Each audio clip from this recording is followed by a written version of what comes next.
A very good morning to you. My name is David Batsoffen, and this is Off the Shelf. And today I'm joined by Rupert Watson. And who, I hear you ask, is Rupert Watson? Well, aside of being an author of note, he is also the chair of the East African Natural History Society, and he's here to chat to me today about two new books, Birds of the Serengeti and the Ngorongoro Conservation Area, and Wildlife of Serengeti, uh, and Ngorongoro Conservation Area. Rupert, good morning. Welcome to you. Thank you for joining me all the way from Kenya. Yeah, morning to you, David. On a very sunny Nairobi morning, not a cloud in the sky, all sorts of birds singing on in the garden just beyond me. You just And very wanted nice. to rub that in, didn't you? Because it's been Oh, pouring rain here in Johannesburg for the last 3 days. okay, well, we wouldn't mind a bit of that, but anyway, I It know that's your summer down there, and is it's really nice indeed. to talk to you. And thank you for getting me on your show. It's only a pleasure. Let's start off with this. Seeing it's on the screen, we'll work backwards. Wildlife of Serengeti and Ngorongoro Conservation Area. And these books, both books, are published by Struik Nature. They do a wonderful range of natural books. Why this and why now? Because this is not your first book. Yeah, thanks, David. Um, I'll come back to my earlier writings before, but just focusing on this. Right. Strike had I think they made a promise to a very good photographer um, called Jean du Plessis, uh, who took a lot of the photographs in the book. Right. And the book was largely built around his photographs. Sometimes we found that we needed photographs that he hadn't got, so Mhm. we had to try and source those elsewhere. But by and large, he's responsible, I think, for the idea of the books. And he's down in South Africa and takes photographic safaris up to the Serengeti. And because I had a long established relationship with Strike, they said to me, look, we've got these photographs and we'd like to do these two books. Would you be prepared to do the writing? So that was the impetus that got me into doing the writing and Jean doing the photographs. So, what is that process like, Rupert? Did he send you images and then Strake did the layout, or somebody did the layout, and then you put words to support the images, or was it vice versa? Yeah, yes, it was very image driven. Mm. Um, and sometimes I would have to say, I don't think this is a suitable image for this book. For instance, we had a lovely picture of elephants and baobab trees. And I said to him, I don't think there's any baobabs in Serengeti or Ngorongoro. And we found that that picture actually came from somewhere else in northern Tanzania. Right. Um, and so it was sort of, I did a bit of editing too, to say what would be useful to go in, especially when we find out we had a whole book on the birds, and yet the wildlife is wonderfully comprehensive. In that Mm. we do have a few pages on birds, we have pages on butterflies. It's a lovely general introduction I was to about to ask you about that because in the Birds of the Serengeti, which is the accompanying book, so to speak, it's pure yes, birds from cover to yes, cover. Yet yes. those feathery fians find themselves in this book as well, and you go, "Why? You've got your own book. Why have you snuck into this?" Because this is a comprehensive book on wildlife, Fair which enough. even covers plants, butterflies, beetles, chameleons. Uh, Frogs, toads, reptiles, yes, the whole everything. idea is that it's not confined to quadrupeds. Yeah. Uh, Bipeds and plants and things all creep in. And I think that's one of the joys of the book. And I have to say, I had to look up a lot when it came to writing. When it came to writing about some of those creatures, snakes and things. What did I know about snakes? Well, I I was know a a, lot more than I did. I was about to ask you, your background is as a lawyer. Was there wildlife in your background growing up? Or as you say now, you just learnt an inordinate amount from having to do research to write for the books? I started actually. My first two books were in on the salmon and trout family. Those were Hmm. published in England. I was brought up with those fish Right. all around and catching them. And my wife describes me as an autodidact, which I think means someone who teaches themselves. Um, Okay. so my African writing started when I came to Kenya in 1978. Sometime after that, 20 odd years or 30 years after that, um, I wrote a book on the African baobab, Mhm. uh, and I sent that around. And very quickly, Pippa Parker of Struik said, "This is a great book, and we'd like to publish it." And that was the start of my relationship with her and them. And as mentioned in my opening, they do a wonderful range of nature books. They really and truly do. So where does this particular book or books, where do these particular books fit into the overall library of wildlife books for this particular region? Um, they are, I mean, they're described as being specific to Serengeti. Yes. So Serengeti and Ngorongoro between them are a huge area, um, and they would be appropriate very much. Kenya has an area called the Masai Mara, which Mm. is a game reserve. It's not actually a national park, which adjoins the Serengeti. Um, and so the natural history of the Masai Mara and the Serengeti are very similar. Serengeti is huge and much more diverse. Um, and of course, we don't have salt lakes and flamingos and things in the Masai Mara, Right. but we do in Serengeti. So I think it'd probably be quite appropriate for people visiting the Masai Mara. But basically, it's pretty specific Mm. um, to visitors for going to the Serengeti. Well, the images are stunning. The writing that accompanies it gives you exactly what you require. I always laugh when they talk about the migration in that area, and they talk about 1.5 million wildebeest, and they're very specific about that number. And then they just go, and thousands of zebra. If I was a zebra, I'd be right peeved that they Yeah, hadn't counted me properly.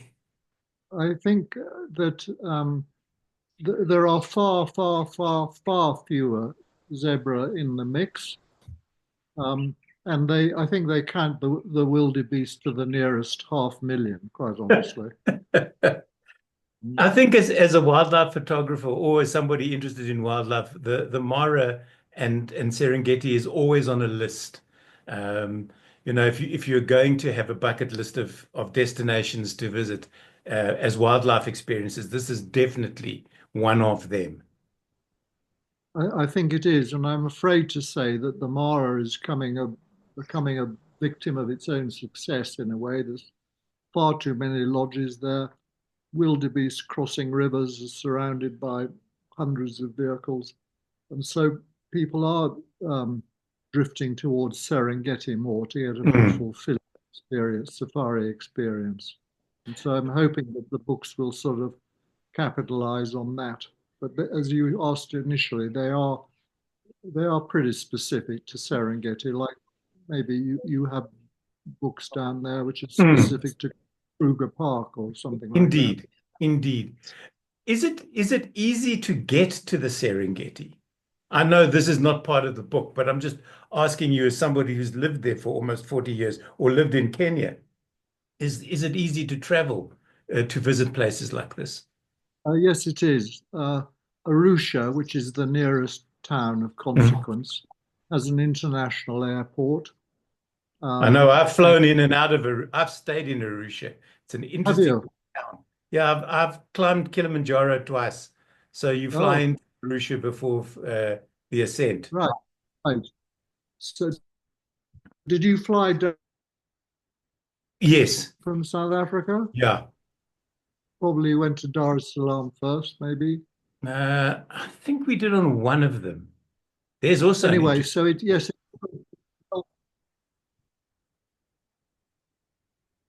Sorry, you were going to say, Rupert. it's very well served. Yeah.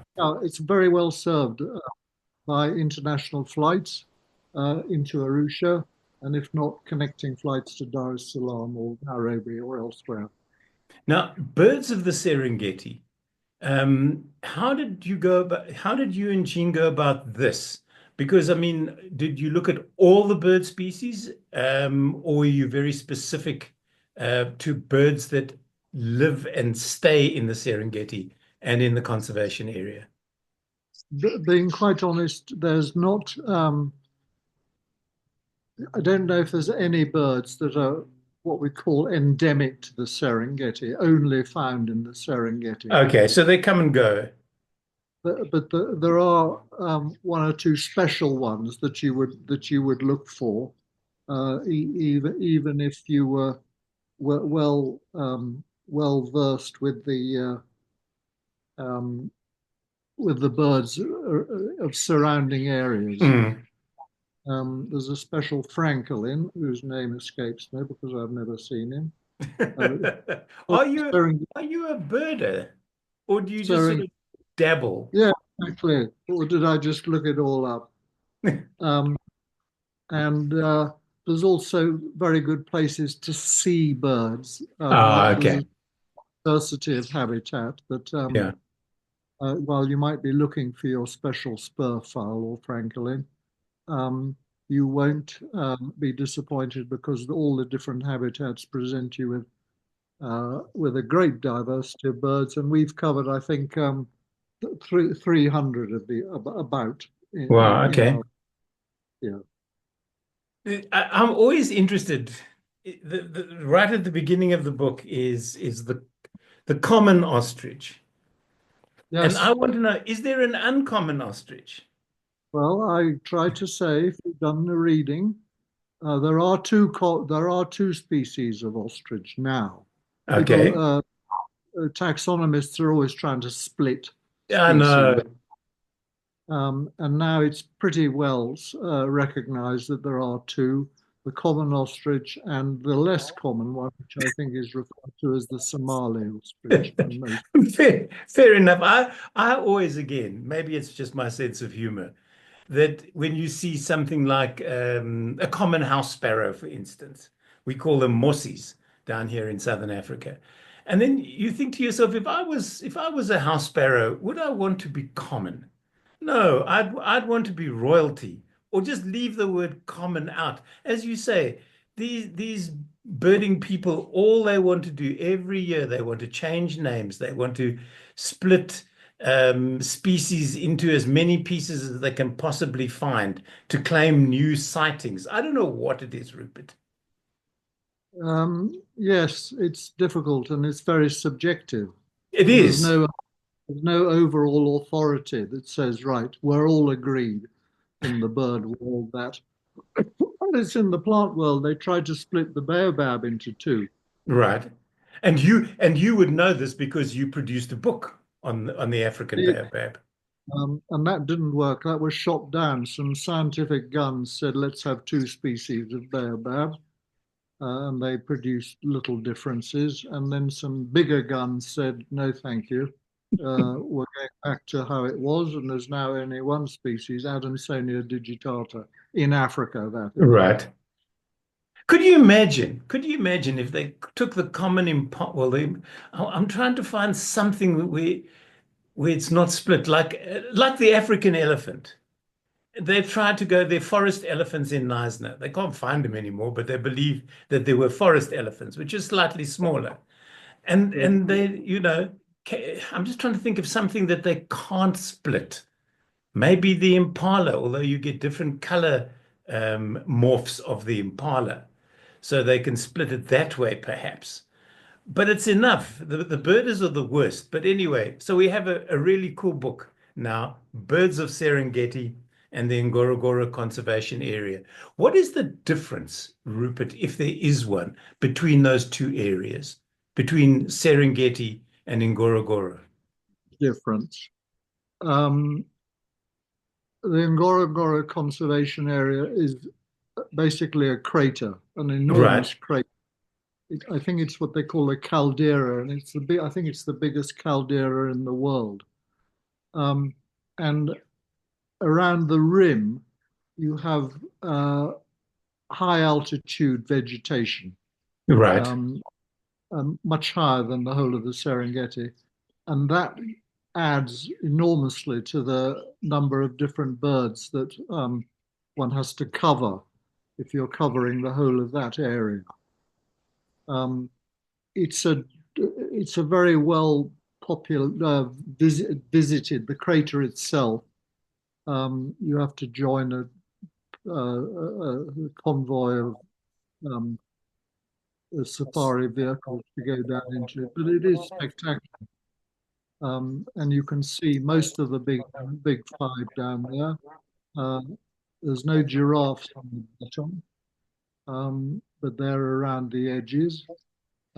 And but it's very different habitat because it's sort of enclosed. mm, It's also an area which is not it's not a national park. Serengeti is a national park, and which is animals in, people out, basically. right. The Ngorongoro Conservation Area is not people out. It's animals and people living together. Okay. And that brings, I suppose, a whole lot of other problems, which are beyond the scope of our chat today. The being Yes, the chair, problem. Yes, different perspective on the whole yeah, area. Deliberately, I should imagine, yeah. What is people. it?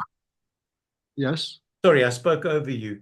No. I was about to ask you, what is it like to be the chairman of the East Africa Natural History Society? What does that involve? Um, it actually involves as much or as little as one wants to give to it. But I mean, the sort of minimum is chairing executive committee meetings 5 times a year, chairing the annual general meeting, um, and maybe representing the society at a high level. But or you can go and visit all the projects that are some of the projects it's doing. We have these lovely things called site support groups Right. where we try and encourage local people to benefit from the conservation of a particular area by training them as bird guides, training them in beekeeping, improving their livelihoods. So I try and visit as many of those as I possibly can.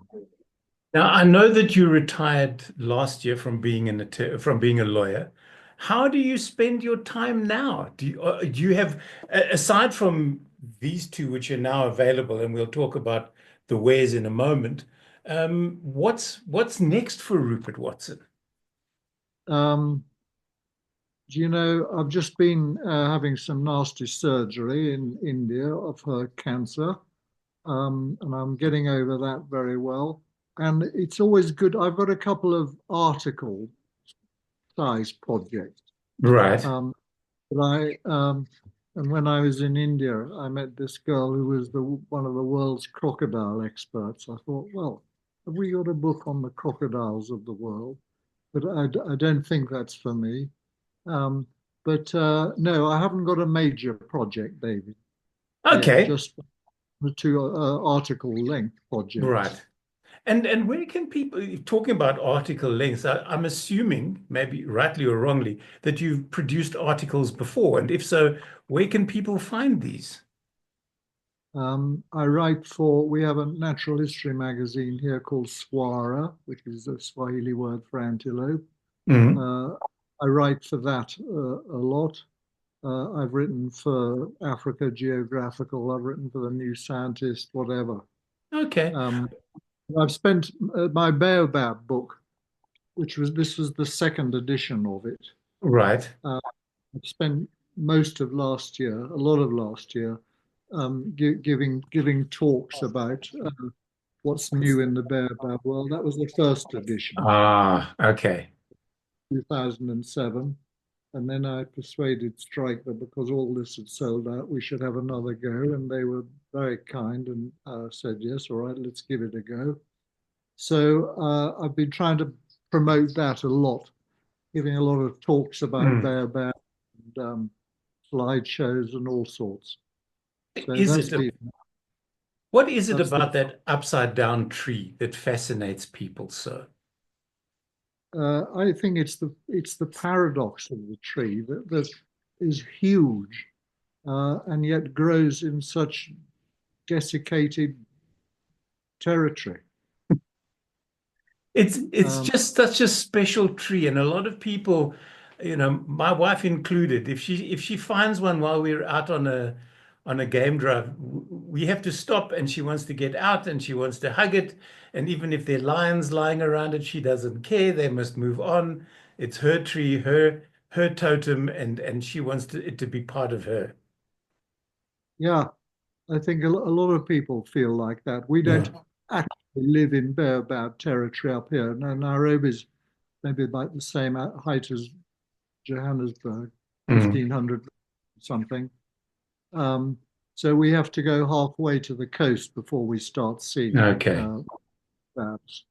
The interesting thing about trees, and I don't know who took the photographs in the Baobab book. I took most of the ones in the first edition. It was Mm. just the end of the slide era. So We most all people, remember we all remember those with fondness. I think Because you. But this one, I should think I took half of them, and I took quite a few with a really good phone. you see, this is the thing nowadays. You've always got a camera with you. Um, I I just always tease people who like tree spotting.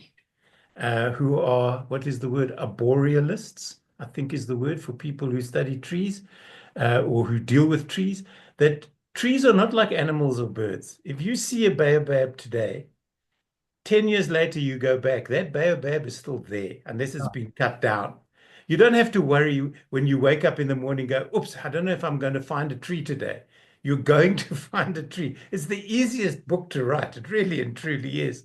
The mammals and the birds are the difficult ones.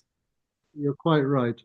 Um, and if you want it in a better light, you can go back tomorrow or go back That, in the that's whatever, yeah, and it's still exactly. going to. It's always there.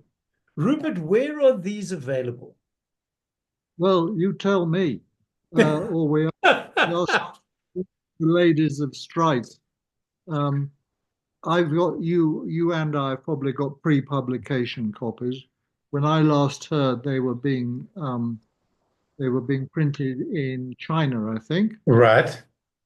and I'm just trying to look on the press blurb if it gives me a publication date. No. Oh, February. Um, so I should imagine it's going to be out, if not already, then very soon. Both of them are published by Struik Nature, which is part of Penguin Random House. And as I always say, you can probably find them in all bookstores, good, bad, or indifferent. Um, and they're reasonably priced. They're easy to carry with you. These are not huge academic tomes that you need a trailer to carry behind you, like a Robert's Birds of Southern Africa, the last edition, which weighed about 15 kgs or something. But these you can slip into a pocket, put in a backpack, or just leave them in your suitcase. And when you come home from safari, you can go through them and tick off what you'd seen during the day. Yes, I imagine that the market in southern Africa will be limited, and the focus will be on shops, hotels, lodges Mm. in Arusha, and on the way around Ngorongoro and in the Serengeti. It'll have Great to be. stuff. Well, keep an eye out, keep an eye open for them next time you fly in and out of one of the Kenya destinations. You never know. Rupert, thank you so much for joining me off the shelf. Good. Been a pleasure Thanks. chatting with you. Um, I Very wish I wish you and the books all the very, very best, and I look forward to your next iteration of Baobabs. Maybe there'll be a third one. Maybe there'll be a different take on these two. These two, let's give them their due.